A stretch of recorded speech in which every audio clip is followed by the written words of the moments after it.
Greeks और trojans के बीच में जंग चल रही थी। एक दिन ट्रोजन्स को अपने शहर की सीमा पर एक घोड़ा खड़ा मिला। लकड़ी का बना वो घोड़ा वाकई बहुत बड़ा था। घमंडी ट्रोजन्स को ये लगा कि ग्रीक्स ने हार मान ली है और वो घोड़ा उनके लिए एक तोहफा है। तो ट्रोजन्स ने शहर का गेट खोलकर उस तोहफे को अंदर ले लिया। वो नहीं जानते थे कि वो घोड़ा अंदर से खोखला है। उसके अंदर ग्रीक सैनिक छुपकर बैठे हुए थे और उस रात ट्रोजन्स की जंग में हार हो गई। और हम भी यही स्ट्रेटजी अपनाएंगे। सही तो सिचुएशन काफी बिगड़ चुकी थी।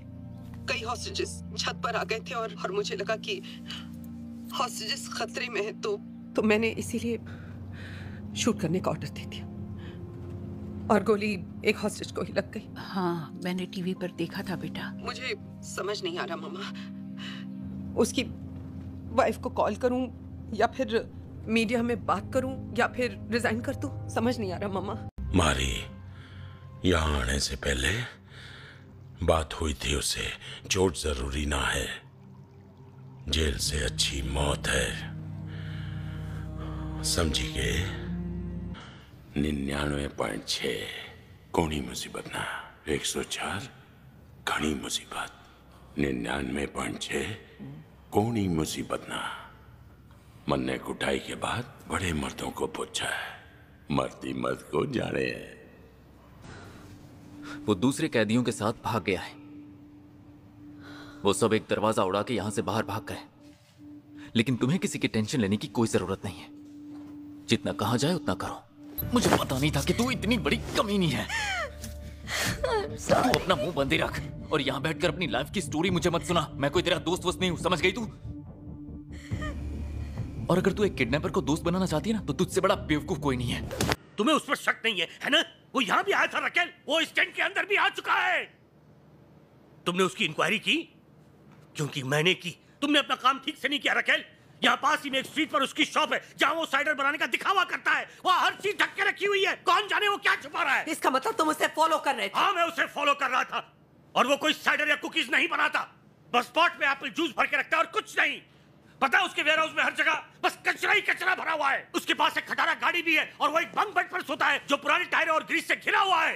इंस्पेक्टर, सब सॉइल यूनिट क्रू को साइज्मोग्राफ पर मूवमेंट मिला है। किडनैपर्स ने हमें जो फोटोज भेजी हैं उनमें एक्सप्लोसिव्स लगे हैं जो सोलर बैटरी से कनेक्टेड हैं।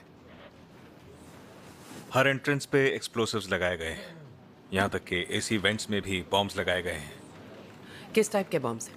बॉम्ब स्क्वाड कहता है कि C4 है, मगर C4 का रंग इतना ऑरेंज नहीं होता, इसलिए सेकंड ओपिनियन के लिए फोटोज भिजवाए हैं।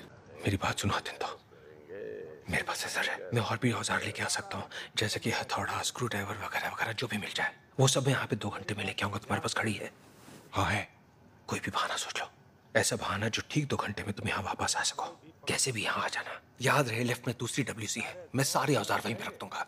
ये कुछ कैंची और हथौड़ों से हम कौन सा पहाड़ तोड़ देंगे? उनके पास बम है, M16 गन है, सब कुछ है। अब हम सारे हॉस्टेजेस की जिंदगी तुम्हारे हाथ में है। मुझे तो लगता है कि मैं सन की हूं जो किसी की भी वाट लगा सकती है। ऐसा लग रहा है मैं अपनी ही फिल्म देख रही हूँ और खुद को मैं पहचान ही नहीं पा रही। क्योंकि मैंने तो सोचा था मैं सबसे अलग हूं, पर सच ये है कि मैं पूरी की पूरी पागल हूं। जल्दी बोर हो जाती हूँ, किसी को भी खुश नहीं रख पाती।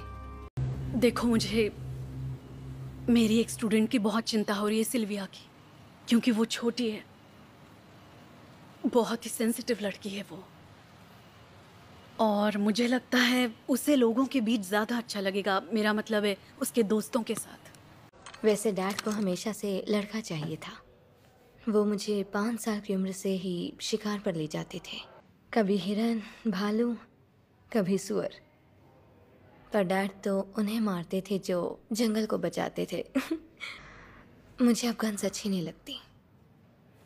एक बार नॉर्वेज में डैड के किसी दोस्त से गलती से चल गई थी, ठीक मेरे सामने। पीठ के आर पार सब चिल्ला रहे थे। ज्यादा देर के लिए नहीं, मैं सिर्फ 5 मिनट के लिए गई थी और उसमें ही सब खत्म हो गया।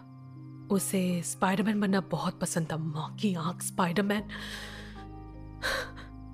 उसे सुपर हीरो बनना बहुत पसंद था, पता है। कभी इधर कूदता था, कभी उधर कूदता था, बिल्कुल एक चैंपियन की तरह।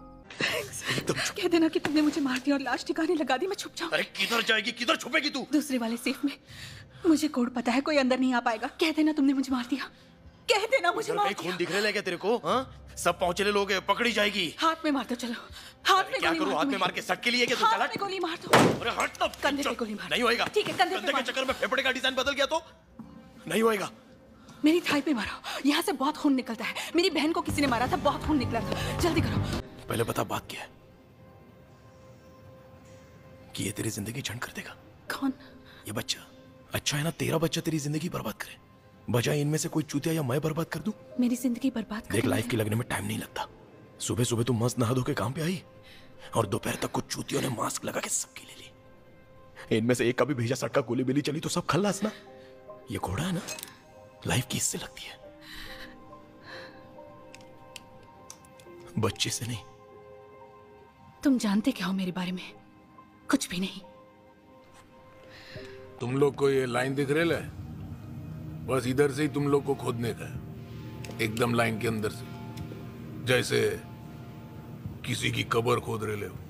इधर से 160 फुट नीचे तक खोदने का है। सब 3-3 घंटे की शिफ्ट में काम करेंगे और जैसे ही शिफ्ट का काम खत्म हुआ तो सीधा बाकी कैदियों के पास जाने का। और मुंह से कोई बकचोदी नहीं कि यहाँ पे क्या हो रहा है। क्या कोई सवाल? नहीं। फिर तो बहुत सही बेटू, मतलब अपन ने सही समझाया। देख क्या रहे हो, लग जाओ काम पे। और ये टोक्यो क्यों तुमसे ब्रेकअप का नाटक कर रही है? क्योंकि ब्रेकअप हो चुका है। तो फिर हर रात हमारे बगल वाले कमरे से सरकारी सड़क की खुदाई की आवाज आती होगी शायद, और सुबह सुबह 5 बजे मोहतरमा कथक की तत्कार करती होगी। अब मुझे क्या पता भेंचोद वो क्या करती है? मैं उसका चौकीदार तो हूं नहीं कि मुझे पता हो। अबे ओ मुन्ना, हमें चूतिया समझे हो क्या? इतना जिगर हो गया कि अब हमारे मुंह पर झूठ बोलोगे? बेंजामिन बाकर की बेटी, यूनाइटेड किंगडम के एम्बेसडर की बेटी, इंग्लैंड की क्वीन की खास दोस्त है वो, और इसीलिए हमारा अंदर जाना जरूरी है। अगर हम अभी अंदर नहीं गए तो कल के फ्रंट पेज पे ये न्यूज होगी। इस वक्त वो सिर्फ एक कैदी है, लेकिन कल वो उनके निशाने पे होगी और सारी बंदूकें सीधा उसके माथे पर होंगी। यही चाहती हो तुम?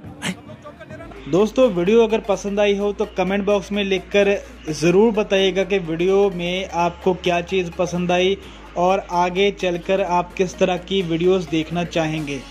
और साथ ही साथ बेल आइकन दबा दीजिएगा, सब्सक्राइब कर दीजिएगा चैनल को, ताकि मुझे इसी तरह से मोटिवेशन मिलती रहे आपके लिए ऐसी ही अच्छी अच्छी वीडियोस बनाने की। तो मैं आपसे अगली बार मिलूँगा, तब तक के लिए नमस्कार।